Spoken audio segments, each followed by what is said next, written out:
বিসমিল্লাহির রহমানির রহিম। আমি মরহুমা বেগম খালেদা জিয়ার বড় সন্তান তারেক রহমান। আমি আজকে এখানে উপস্থিত সকল ভাইয়েরা এবং বোনেরা যারা উপস্থিত আছেন,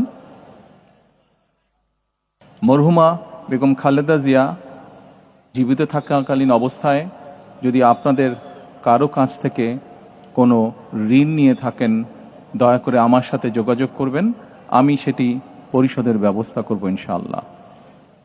একই সাথে উনি জীবিত থাকাকালীন অবস্থায় ওনার কোনো ব্যবহারে, ওনার কোনো কথায় যদি কেউ আঘাত পেয়ে থাকেন, তাহলে মরহুমার পক্ষ থেকে আমি আপনাদের কাছে ক্ষমা প্রার্থী।